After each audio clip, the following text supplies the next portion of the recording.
La semana pasada lo que vimos fue algo que está titulado como la parábola del mayordomo infiel. Y si te acuerdas, es toda esta idea de que somos administradores de lo que Dios nos ha dado. Y Jesús ilustra la historia de un mayordomo infiel, un mayordomo que simplemente se da cuenta que no ha sido fiel, su patrón lo descubre, pero pasa algo muy raro porque su patrón lo descubre y este mayordomo, antes de que lo despidan, él sabe que va a ser despedido, empieza a arreglar su futuro. Empieza a arreglar su futuro diciendo, ok, voy a tratar con los deudores de mi patrón para ganarme un lugar, les voy a hacer una rebaja en sus deudas para que cuando mi patrón me corra, estos hombres puedan darme trabajo. Y Jesús obviamente está diciendo esta parábola tratando de evidenciar que el mayordomo es un mayordomo infiel, un mayordomo que nadie quisiera tener, un administrador que nadie quisiera tener en su negocio, porque es pérdida tras pérdida, pero resalta algo bueno en él, que dice que nos hace falta a los hijos de luz, a las personas que hemos creído en Jesús, y nos hace falta para el evangelio, nos hace falta, ocupa esta palabra, sagacidad, que es inteligencia, pero también atrevimiento. Este hombre es muy atrevido al tratar de arreglar con bienes que no son suyos su futuro. Y es muy sagaz para hacer esto. Y dice Jesús, si algo hay que resaltar es eso, su sagacidad. Y es recordar eso, que a veces nos hace falta a nosotros como cristianos ser sagaces, ser inteligentes para arreglar, en este caso este hombre arregla su futuro, pero también para ser amigos para el reino de Dios, para que conozcan a Jesús. Algo de lo que dice el capítulo 16 que vimos la semana pasada, dice esto: no puedes servir a dos señores, y está hablando de las riquezas y está hablando de los dones y de las cosas que te han sido dadas. Tienes que decidir a quién servir. Vas a decidir servir a las riquezas o a Dios, pero no puedes servir a las dos. Otra de las cosas que enseña lo que vimos la semana pasada es que si eres fiel en lo poco, es un gran principio bíblico. Así, con lo poco, con lo que Dios te haya dado, con lo que tienes hoy, si eres fiel en lo poco, Dios te va a dar más. Y no está hablando precisamente de dinero, sino te va a dar una mayor responsabilidad. Y la idea es que Dios quiere encargarnos las cosas verdaderas, las cosas eternas, quiere encargarnos su palabra, quiere encargarnos gente. O sea, todo lo que está hablando y apuntando es que Dios quiere ocupar nuestras vidas para el progreso del evangelio, para que otras personas sean salvas, para que otras personas conozcan a Jesús y encuentren esperanza. Y termina la parábola hablando a los fariseos, diciéndoles hablando de su codicia y su avaricia. Por eso les está diciendo: ustedes no están sirviendo a Dios, su Dios es el dinero, están sirviendo a las riquezas, les está diciendo a los fariseos. Y lo que pasa es que ellos se burlan de Jesús, pero Jesús les dice: Dios conoce sus corazones, aunque delante de todos los hombres parezca que son buenos y se vistan muy espirituales, Dios conoce sus corazones y Dios sabe que ustedes no sirven al Dios verdadero, sino sirven a las riquezas. Y eso es su Dios. Y está teniendo esta conversación con gente, con los fariseos. Y capítulo 16, versículo 16, que es donde vamos a arrancar nuestro estudio del día de hoy. Entonces está hablando a ellos, los fariseos que se justifican por sí mismos, le está evidenciando que tienen un corazón podrido delante de Dios, que no pueden ocultar nada delante de Dios, que pueden tener una buena reputación ante las personas, pero no ante Dios. Y el versículo 16 del capítulo 16 dice: la ley y los profetas eran hasta Juan. Esto que está hablando es que la ley, lo que conocemos como el antiguo pacto, termina cuando Juan el Bautista llega. Juan el Bautista es el final de esa época y el principio de la otra cuando llega Jesús. Y si te acuerdas, lo que Juan predicaba era: el reino de Dios se ha acercado, arrepiéntanse. Lo vimos en Lucas, en los primeros capítulos. Juan el Bautista predicaba: el reino de Dios se ha acercado, arrepiéntanse. Y era tan impactante el ministerio de Juan el Bautista que algunos pensaban que él era el Mesías. Pero Juan decía, yo no soy el Mesías. Es más, el Mesías viene después de mí. Y yo no soy digno ni de desatar la correa de sus zapatos. Resultó ser que el Mesías era su primo, Jesús. Y entonces está diciendo esto Jesús, la ley y los profetas eran hasta Juan, esta época. Pero dice, desde entonces, desde el principio de Juan, el reino de Dios es anunciado. Porque era el mensaje de Juan, el reino de Dios se ha acercado. Y ahora, después de Juan, Jesús está anunciando, el reino de Dios ha llegado. Pero no solo eso, está anunciando, el rey de ese reino ha llegado. O sea, él mismo. Y dice, desde entonces el reino de Dios es anunciado y todos se esfuerzan por entrar en él. Esto es muy interesante porque ocupa esta palabra esfuerzo, que quiere decir agonía. Y está hablando del nuevo pacto, hablando de Jesús y de anunciar el reino de Dios, y hablando del antiguo pacto de la ley. Y está evidenciando esto. La ley fue hasta Juan. Ellos antes vivían conforme a la ley. Ahora el reino de Dios está siendo anunciado. Y termina diciendo esto, que el reino de Dios ha sido anunciado y todos se esfuerzan por entrar en él. Esta palabra esfuerzo también podríamos cambiarla por dedicación, pasión, deseos de sacrificarse. Y lo que pasa cuando Juan el Bautista viene es que hay una gran revolución en la gente, porque nadie les había recordado que necesitaban arrepentirse para salvar su alma. Y cuando Juan viene predicando arrepentimiento, la gente se empieza a volver loca diciendo, tienes que salvar tu alma, tienes que arrepentirte. Y la gente empieza a correr a arrepentirse y ocupa esta palabra, esfuerzo por entrar en él. No porque tú puedas hacer un esfuerzo para ser salvo, pero si alguien te dice, oye, tienes que correr a esa puerta para salvarte, para salvar tu alma. Y lo único que tienes que hacer es correr. Y entonces eso implica un esfuerzo. No un esfuerzo para ganar la salvación, sino un esfuerzo para correr a la puerta. Entonces lo que pasaba en estos tiempos es que la gente se estaba dedicando, había una pasión y un deseo por salvar su alma. Tiene también esta idea de esfuerzo como si fuera una guerra por ver el reino del Mesías. Y todos, dice, todos se esfuerzan por entrar. Había personas ricas, había personas pobres, había judíos, había gentiles, pero la gente desde que empezó a escuchar el mensaje, el reino de Dios se ha acercado, y cuando Jesús vino predicando el reino de Dios, estaban corriendo y esforzándose por ver el reino de Dios, para venir al reino de Dios.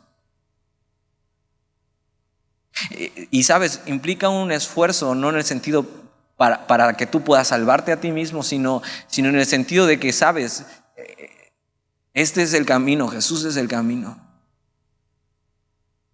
Y voy a decidir seguirle. Él es el reino de Dios y soy suyo ya. Pero al ser tuya del reino de Dios, sabes que tu vida, lo que resta de tu vida va a ser contracorriente. Va a ser contracultura. O sea, este mundo está de cabeza y tú vas a ir caminando así, hacia el otro lado que van todos. Y chocando con la gente. Porque todo el mundo va para el otro lado y tú vas así, siguiendo los pasos de Jesús. El mensaje de Juan el Bautista era: corre a Jesús, salvar tu alma. Y Jesús dice eso. Versículo 17. Quiere decir algo más con esto. Pero más fácil es que pasen el cielo y la tierra, que se frustre una tilde de la ley. Jesús está hablando del reino de Dios, está hablando de la ley, está hablando de cómo hombres y mujeres de diferentes condiciones, de diferentes culturas, están corriendo al reino de Dios. Pero dice esto: va a ser más fácil que pasen el cielo y la tierra, o sea, que termine que se acabe el cielo y la tierra, a que una tilde, o sea, un signo en la ley sea modificado o sea frustrado o sea roto. Creo que quiere decir dos cosas con esto. Una es que todo lo que se ha dicho acerca del Mesías se va a cumplir. Es Jesús hablando del reino de Dios, hablando de los que se esfuerzan para entrar en él, y Jesús diciendo, es más fácil que el cielo y la tierra terminen a que algo de la ley no se cumpla, algo de lo que han anunciado de mí no se cumpla. Pero creo que también quiere decir otra cosa, y si te acuerdas, está teniendo una conversación con los fariseos, les habla acerca de su corazón, que no es recto delante de Dios, que son amantes del dinero y no de Dios, que su Dios es el dinero. Y los va a acusar de hipocresía. Porque vamos a ver que ellos vivían de una manera que podían o creían que podían saltarse la ley. Decían cumplir la ley, decían ser perfectos en todo, pero lo que hacían era darle la vuelta a los mandamientos de Dios y ponerlos a su conveniencia. Vamos a ver que son evidenciados por Jesús que eran unos falsos. Y algo que hace un corazón religioso es que pone sus propias reglas de lo que es bueno, y por lo regular lo que es bueno es lo que sí haces. Pero hay cosas que no ves tan mal, aunque la Biblia diga que están mal. Y de repente nosotros ponemos nuestro propio estándar de acuerdo a lo que la Biblia dice, qué cosas sí son graves y qué cosas no son graves. Y era algo que pasaba en este tiempo, era algo que pasaba con los fariseos, con los religiosos. Y ellos querían vivir conforme a la ley. Otra de las cosas que quiere decir aquí es que aunque Jesús ha venido y somos de un nuevo pacto, la ley sigue estando intacta. Aunque tú y yo cuando venimos a Jesús ya no estamos bajo la ley, o sea, la ley ya no nos oprime, ya no vivimos bajo la ley. Ya los 10 mandamientos y los más de 600 mandamientos no nos están acusando. Pero la ley sigue siendo verdad. La ley sigue acusando al pecado y al pecador. La ley sigue siendo verdad. No adorarás a dioses ajenos, sigue siendo verdad. Y sigue estando mal delante de Dios. La ley sigue siendo el estándar de Dios, pero no solo eso, refleja la santidad de Dios. Y estos hombres querían vivir bajo la ley, pero no la cumplían ni siquiera correctamente. Y la intención que tiene con esto es decirles que la ley los sigue acusando. Porque aunque externamente puedan parecer muy espirituales, por dentro Dios conoce sus corazones. Algo que tienes que saber es que el nuevo pacto de la gracia no excluye la ley, nos hace libre, nos da el poder necesario para luchar contra el pecado y que sean arrancados del corazón. Pero en el camino de la gracia, la ley ya fue cumplida por Jesús. Y lo que nosotros hacemos es someternos voluntariamente en obediencia a Dios, pero la ley sigue siendo verdad. Ya no nos acusa. Pero vamos a ver por qué lo dice, porque va a acusar de algo a los fariseos. Por eso deja este punto bien claro. Porque la ley, el propósito que tiene es llevarnos a arrepentimiento, darnos cuenta de nuestra necesidad de un Salvador. Por eso mira lo que dice en el versículo 18. Esto era todo un tema. Versículo 18. Todo el que repudia a su mujer. Esta palabra repudio es divorcio. Todo el que repudia a su mujer y se casa con otra, adultera. Y el que se casa con la repudiada del marido, adultera. Jesús llama el pecado como es, porque está diciendo, la ley sigue siendo verdad. Algo que pasaba en estos tiempos era que, como te digo, los fariseos tenían su propio estándar y decían que de la ley sí era bueno cumplir y decidían que no. Entonces, las causas de divorcio en este tiempo, ¿sabes? Si tú estabas casado y a tu mujer se le pasaba de sal la comida, para los fariseos era causa de divorcio. ¿Cuántos divorcios llevaríamos hoy? Si solo fuera por eso. Ahora, ¿estás de acuerdo? Hoy en día no estamos tan lejos de eso. Pero mira, ellos buscaban la vuelta a la ley de Dios. Y buscaban cualquier causa para poder separarse. Había otra causa que si tú encontrabas una mujer más joven y más bonita, tú tenías el derecho de repudiar a tu mujer y casarte con otra. Por eso Jesús está diciendo, la ley sigue siendo la ley. O sea, la ley sigue siendo verdad. Y el pecado se sigue llamando pecado. Por eso te digo que el divorcio era todo un tema en este tiempo.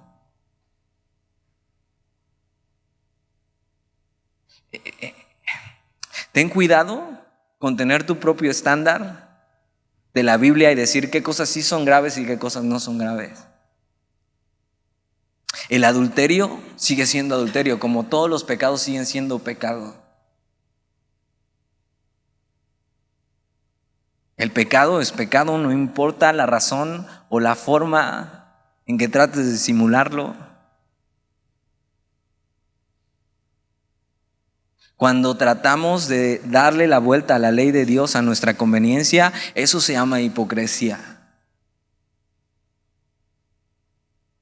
Por mucho que quieras frustrar la ley, doblarla a tu conveniencia, es imposible. La ley te sigue acusando como un pecador y el pecado.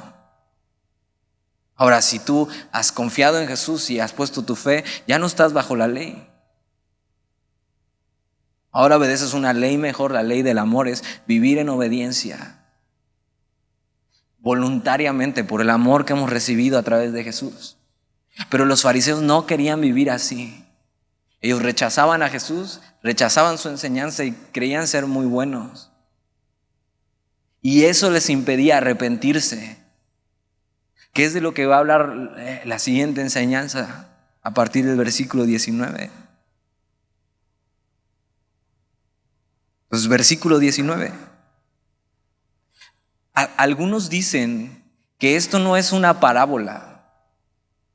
¿Por qué? Porque, para empezar, la Biblia no especifica que es una parábola. Y pasa algo muy extraño en comparación a las demás parábolas. Se da un nombre. Si has estado estudiando Lucas junto con nosotros, sabes, las parábolas son la oveja perdida y el pastor, pero no hay nombres. El hombre, el joven rico que se va de casa, el hijo pródigo, el papá, el hermano, pero no hay nombres. Y en esta parábola sí se menciona un nombre, un solo nombre de los personajes. Algunos piensan que esta no es una parábola, sino que es una historia real que Jesús cuenta. No lo sé. Puede ser que sí, puede ser que no. Lo que sí es que Jesús tiene un mensaje muy claro en esto. Versículo 19. Había un hombre rico que se vestía de púrpura y de lino fino. Esto de púrpura eran las telas con las tintas más costosas. Eran vestidos de la realeza. Y el lino fino era como la bata que llevabas antes del púrpura, como si fuera la ropa interior, pero era algo completo. Pero era muy cara y también era solo usada por la realeza. Entonces este era un hombre rico que vestía de púrpura y de lino fino y hacía cada día banquete con esplendidez. Ahora, una persona rica en estos tiempos, cuando mucho, hacía un gran banquete cada semana o cada mes. Pero fíjate, este hombre rico que vestía como la realeza y hasta su ropa interior era de marca, y hacía cada día, todos los días un banquete, pero no solo un banquete, sino esta palabra esplendidez es excesivo. O también tiene esta idea de derrochador.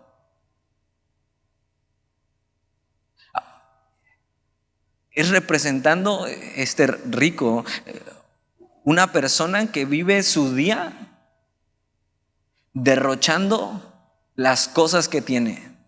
Ahora tú puedes decir, bueno, yo no soy rico, ni trabajo, ¿no? O sea, vivo con lo que me da mi mamá para la escuela, entonces desayuno mal para guardarme el dinero y entonces pero posiblemente tú no tienes riqueza, pero tienes, acuérdate, somos administradores de lo que Dios nos ha dado. Y todas las cosas, tu vida misma, tu cuerpo, tus habilidades. Puede ser que cada día estés haciendo un derroche de lo que Dios te ha dado. Que cada día sea una fiesta, derrochando tu cuerpo, tus habilidades, tu tiempo, tu vida.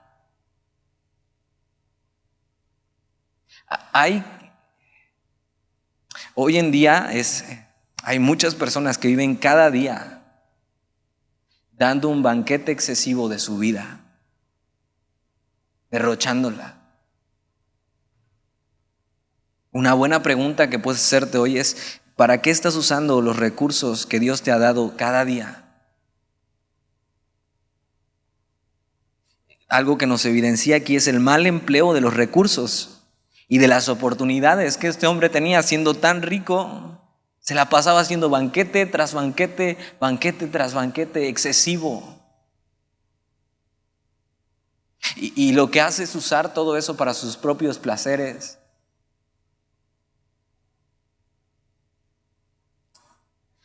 Tú puedes aparentar externamente, así como este hombre, estar vestido como de la realeza. Puedes aparentar externamente ser una persona rica espiritualmente, pero como con los fariseos, Dios conoce tu corazón. Versículo 20. Había también un mendigo llamado Lázaro.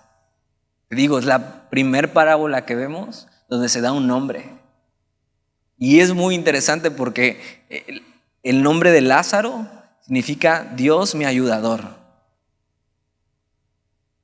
Y va a contrastar con este hombre rico. Fíjate, este hombre tenía muchos recursos, tenía muchas oportunidades y lo que hacía era derrochar lo que tenía.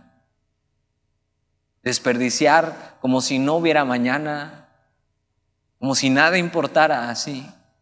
Cada día, banquete. Pero entonces había también un mendigo. Eso significa pobreza. Alguien que está tirado en la calle pidiendo misericordia. Eso es un mendigo. Llamado Lázaro, Dios mi ayudador. Que estaba echado. Esta palabra echado es como basura. Echado a la puerta de aquel. Fíjate, este hombre rico que tenía fiesta todos los días, en la puerta casi de su casa había un mendigo tirado pidiendo ayuda y misericordia. Y estaba ahí tirado como basura, pero no solo eso, sino dice lleno de llagas. ¿Alguna vez te ha salido una llaga en la boca o en la piel? Son muy dolorosas y son muy molestas.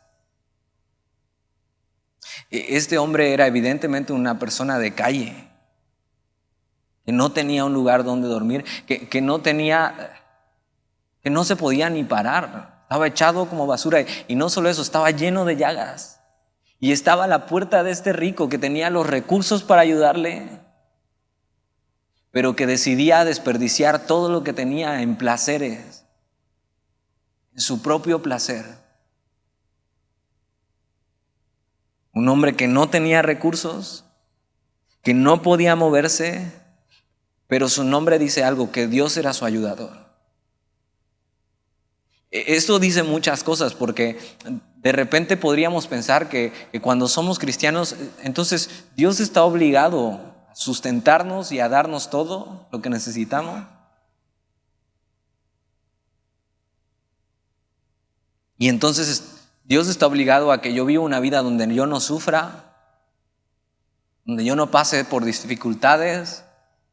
Y vemos en esta historia a un hombre que su nombre dice eso, Dios mi ayudador. Y que vamos a ver que Lázaro era una persona que había puesto su confianza en Dios, pero aún así su vida en este mundo era miserable.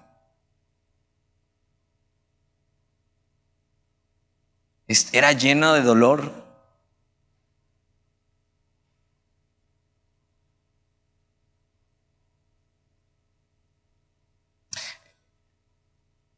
Dios no está obligado a ayudarnos y a darnos todo lo que necesitamos en esta vida. Ahora, aún así lo hace. Y no nos deja así, pero si nos dejara pasar por momentos así, Dios seguiría siendo bueno y seguiría siendo justo. Pero entonces vemos en la Biblia a un hombre como Lázaro que creía en Dios, que Dios era su ayudador, pero estaba ahí como basura. Nadie le ayudaba, era despreciado, pero la Biblia dice su nombre.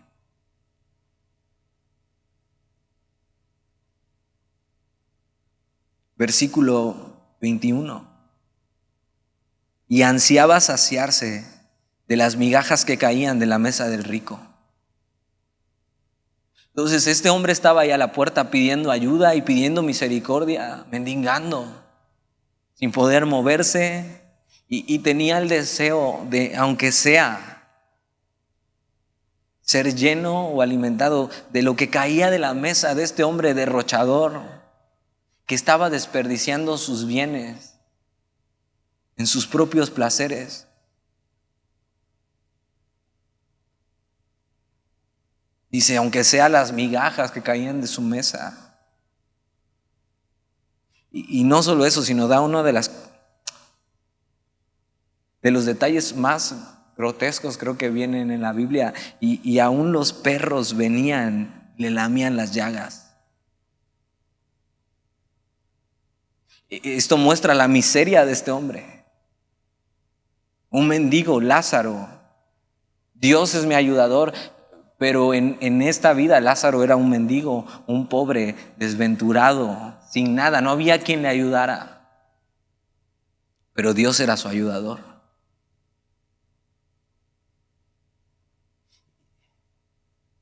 Por supuesto que lo conocía este hombre, vamos a ver más adelante. El hombre rico conocía a Lázaro. Por supuesto que si estaba a la puerta de su casa, muchas personas de estas que iban a los banquetes lo veían y nadie le ayudaba.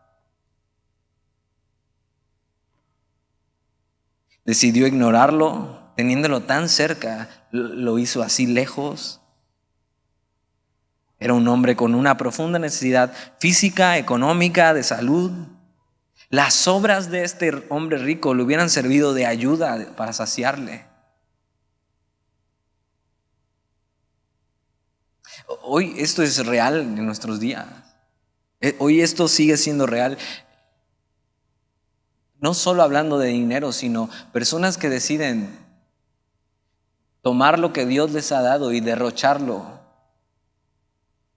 Su cuerpo, su vida, sus habilidades, así, cada día una fiesta con eso.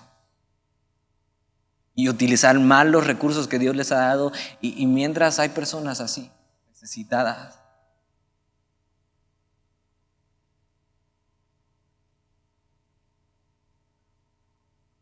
Y todavía estos perros le lamían las heridas y añadían dolor a su situación.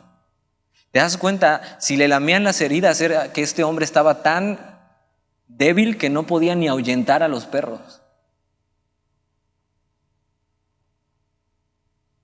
Versículo 22. Aconteció que murió el mendigo Y, y la muerte es algo que nadie espera. Nadie esperaría que después, saliendo de aquí, una piedra del bulevar saltara y te cayera encima. Ahí salieras en Telever. Nadie espera la muerte. Pero algo que se nos olvida es que la muerte es real. Y la muerte, entonces aconteció que murió el mendigo, llegó la hora del mendigo. Pero mira, este hombre tan miserable en esta vida, así pobre, con una tremenda necesidad, enfermo, sin que nadie le ayudara, pero Dios siendo su ayudador, después de la muerte, fíjate lo que pasa con él, y él fue llevado por los ángeles al seno de Abraham. Esto era lo que para los judíos era el paraíso. En el Antiguo Testamento, antes de que Jesús viniera y redimiera todo, y entonces hubiera cielo e infierno, había algo que se le conocía como el seno de Abraham y el Hades. Y entonces el seno de Abraham es lo más parecido a estar con Dios.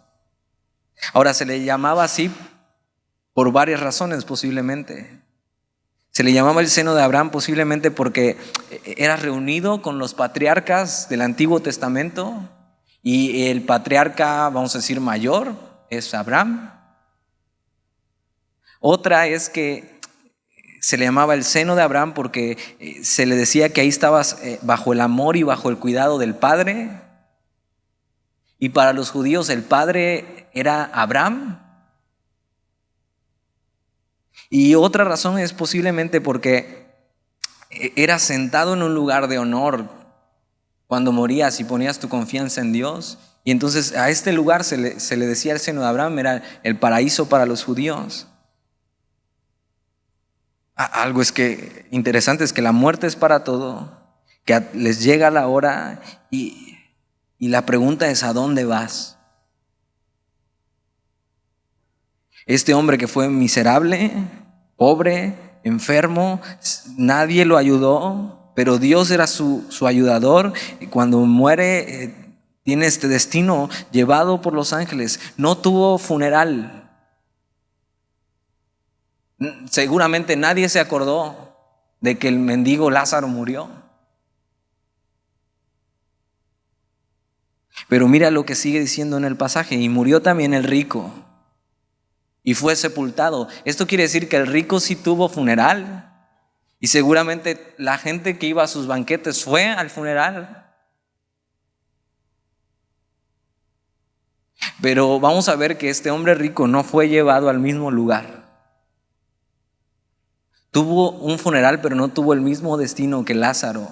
Y en este pasaje se dicen muchas cosas acerca de la muerte, de qué hay más allá. Y mira, justo en Día de Muertos y todo este rollo, ¿quieres saber qué dice la Biblia acerca de la muerte? Si es verdad que tu abuelito se viene a tomar el chocolate en la noche.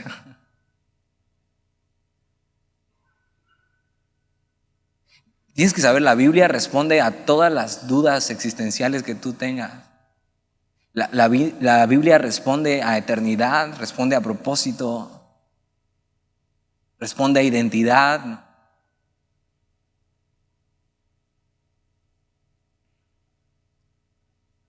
Ahora, lo que vamos a ver aquí es no que la riqueza o la pobreza deciden a dónde vas a ir.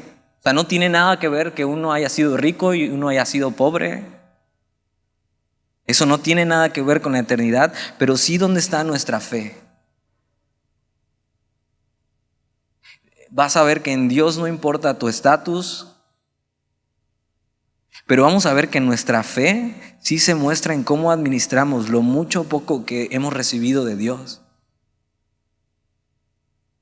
Podría ser miserable en esta vida, sufrir pobreza y desgracia, ser desdichado, pero ser rico en los cielos. Versículo 23. Entonces, Lázaro muere, es llevado por los ángeles al seno de Abraham. El rico muere, le dan sepultura y tiene un velorio. Pero versículo 23, si en el Hades, o sea, el hombre rico no se fue al Hades, que lo que quiere decir el Hades es el lugar de los muertos, por ser rico, eso no tiene nada de malo. Este hombre se fue ahí por no poner su confianza en Dios y no usar sus recursos para poder ponerlos a los pies de Dios, sino para ponerlos a su propio servicio, por no usar su vida para ponerlo al servicio de Dios, sino a sus propios placeres.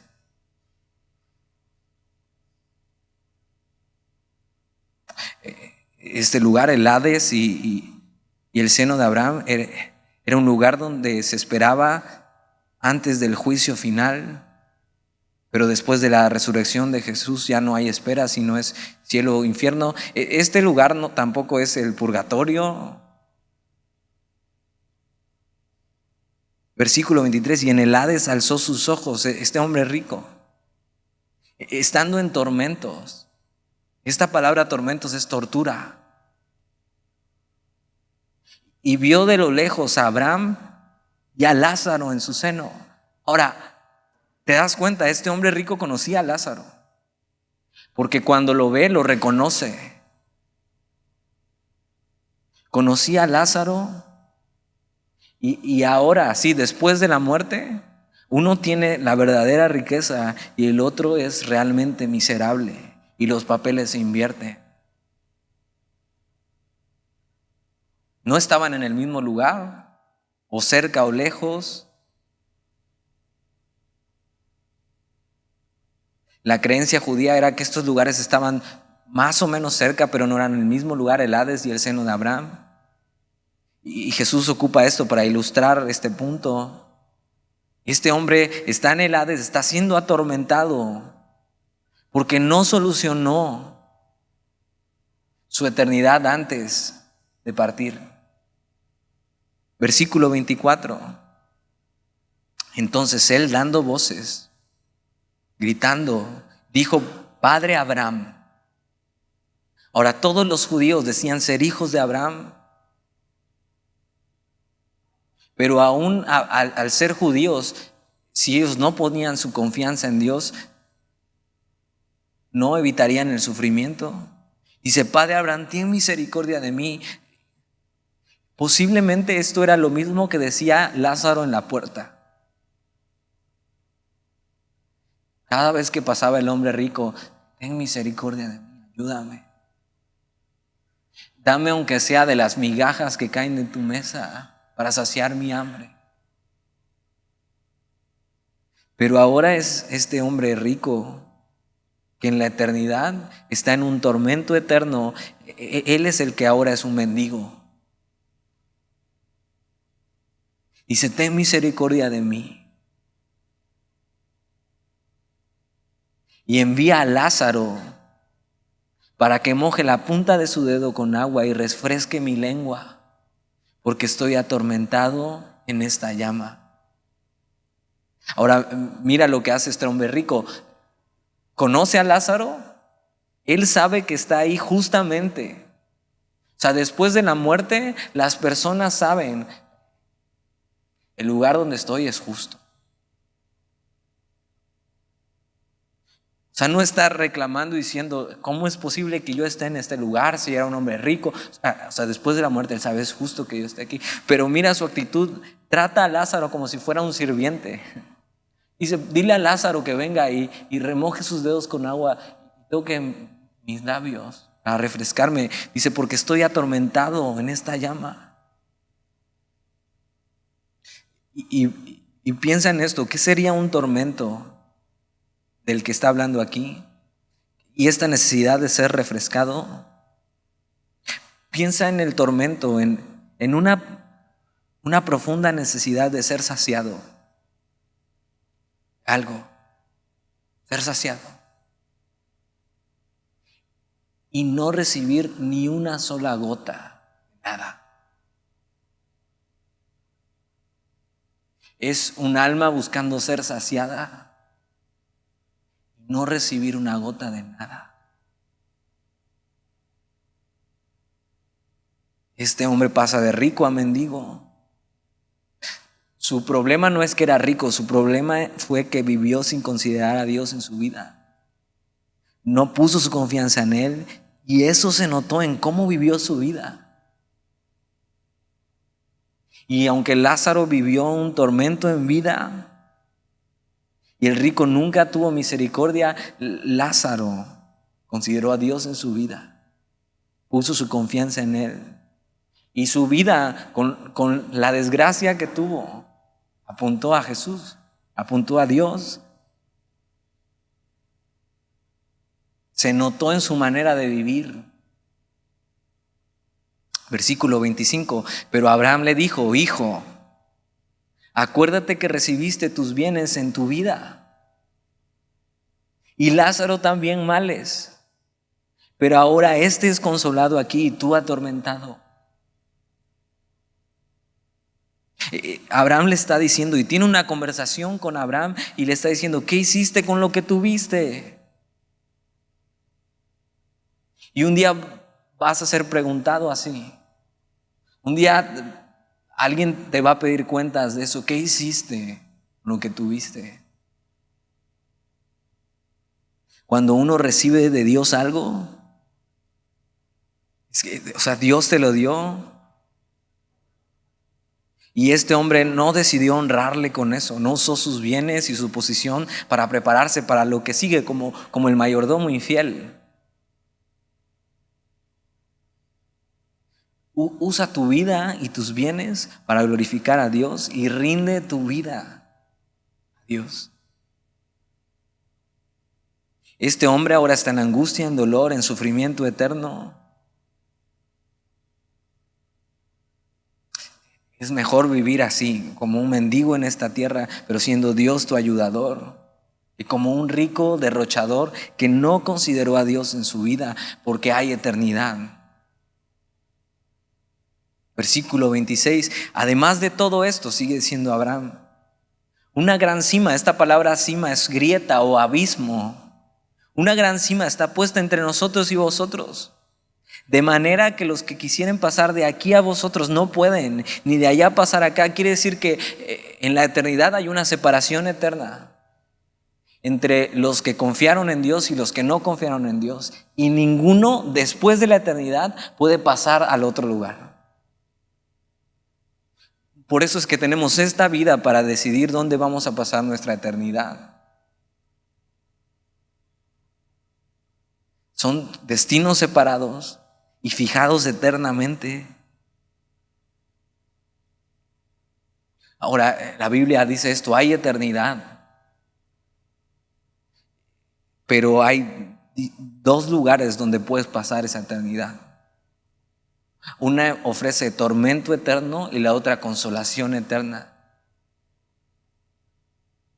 ¿Te das cuenta? La Biblia deja fuera, después de la muerte, a la reencarnación, el purgatorio, lo que le llaman el descanso o el sueño eterno, o que después de la muerte tú eres energía que sigue fluyendo. La Biblia habla de eternidad y que hay dos destinos y que solo tienes esta vida para decidir. Es la decisión más importante. Versículo 27. Entonces le dijo el hombre rico: te ruego pues, padre, que le envíes a la casa de mi padre. O sea, este cuate sigue tratando a Lázaro como un siervo, cuando ahora es Lázaro el que es rico. La verdadera riqueza espiritual y eterna. Pero fíjate, tiene un deseo este hombre y está pensando en su familia.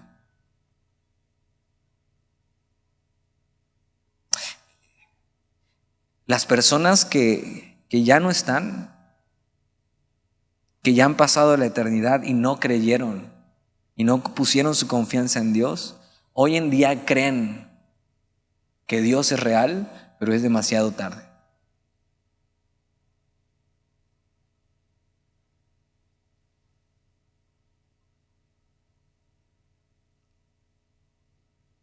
Este hombre tuvo sus advertencias, tuvo sus oportunidades para decidir sobre su eternidad y para prepararse para este día, pero decidió no hacerlo.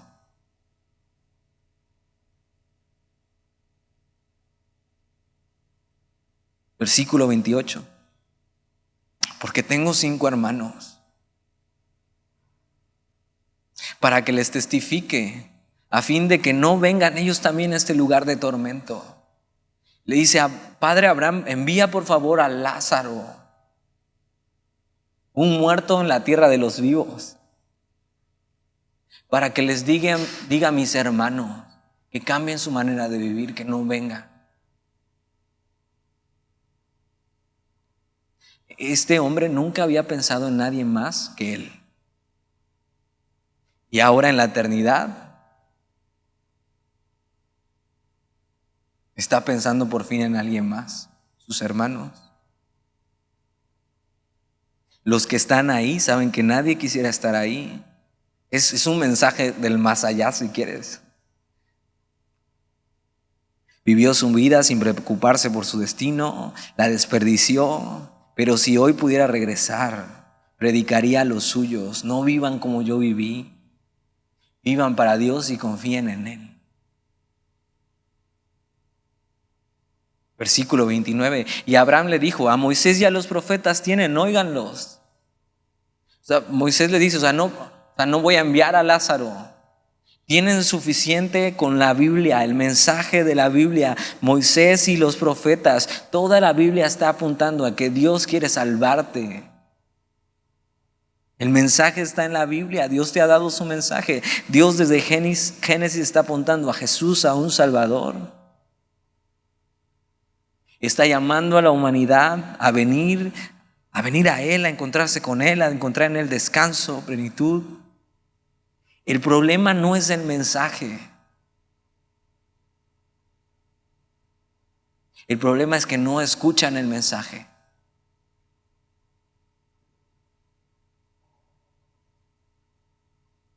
Versículo 30. Él entonces dijo: no, padre Abraham, pero si alguno fuere a ellos de entre los muertos, se arrepentirán. Ahora, siendo sincero, ¿qué necesitas ver? ¿O qué necesita ver la gente para arrepentirse? O sea, un muerto vuelto al mundo de los vivos, diciendo arrepiéntanse. ¿Eso? Y era mucho el corazón de los fariseos, que demandaban señales a Jesús. Muéstranos que tú eres el Mesías. Y Jesús estaba haciendo señal tras señal, pero no las que ellos querían. Nada les era suficiente. Es autoengañarte pensar que el problema es que no hay evidencia suficiente para creer. La evidencia es suficiente.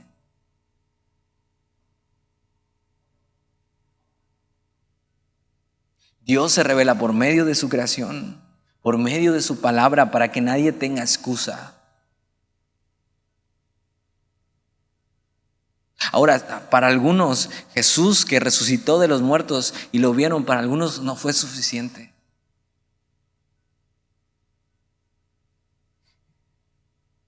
No es un problema de evidencia, es un problema del corazón, que has decidido no creer.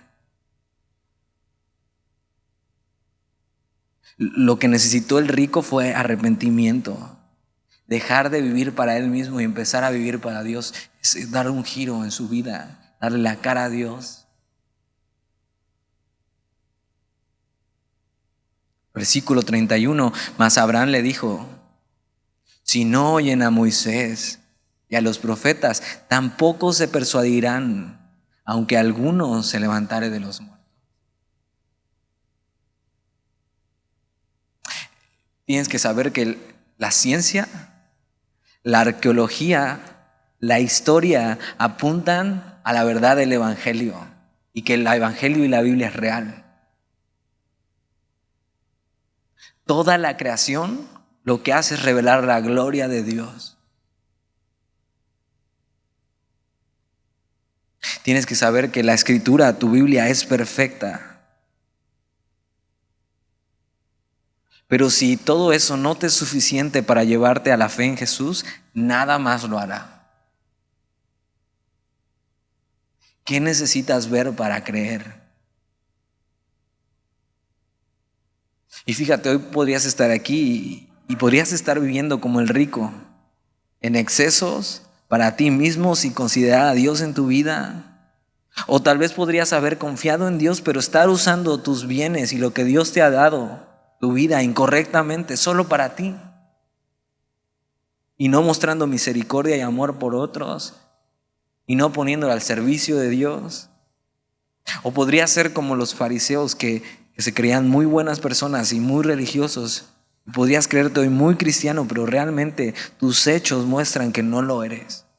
Y lo que necesitas hoy es arrepentirte. Necesitas ver para arreglar tu situación para la siguiente vida, para la eternidad. Si no lo has hecho, que no salgas de aquí hoy sin arreglar tu situación con Dios.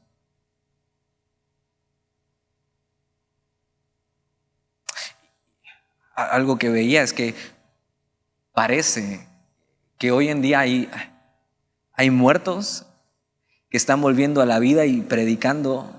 Déjame te explico esto. Muertos espirituales. Gente que nunca te hubieras imaginado que se volverían a Dios, que serían cristianos, que estaban muertos. Sí, lo peor de lo peor. Y hoy tienen vida eterna. Y volviendo a la vida, lo que están haciendo es predicando de Dios abiertamente. Porque encontraron eso en su vida. Y puedes ver a personas como Kanye West. No necesito decirte quién es. ¿Quién era? Muerto. De cantar yo soy Dios a cantar Jesús es mi Dios. Y gritárselo al mundo entero. Y que todo el mundo sepa. Y poniendo su vida, que la estaba desperdiciando como este rico, derrochando, sin considerar a Dios, poniendo su vida en la raya para que otros conozcan el Evangelio. ¿Qué estás haciendo con tu vida? Y la pregunta es si ya resolviste tu problema de la eternidad. ¿Oramos? Señor, y te damos gracias por tu palabra.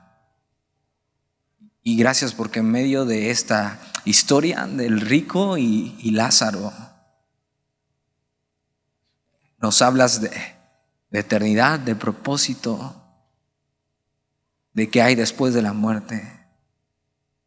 Y sobre todo de dónde vamos a pasar nuestra eternidad. De qué estamos haciendo con nuestra vida. Si estamos derrochándola y gastándola en nosotros mismos o la estamos rindiendo a tus pies, lo poco o mucho que tengamos. Señor, ayúdanos a poner nuestros recursos y nuestros bienes a tus pies y no desperdiciar nuestra vida. Y que mejor sería vivir una vida miserable como Lázaro, pero tú siendo nuestro ayudador, que vivir teniendo todo lo que queremos, pero separados de ti por una eternidad. Preferimos ser mendigos en este mundo, pero ser ricos para contigo en la eternidad. De tenerlo todo en este mundo y ser mendigos en la eternidad. Que si hay alguien aquí que no ha arreglado su problema de eternidad, hoy puede arrepentirse, caminar hacia ti, Señor, y poner su vida bajo tu cuidado, poner su confianza en ti, Jesús. Ayúdanos a caminar, Señor, aprovechando las cosas que nos has dado. Y te lo pedimos en el nombre de Jesús.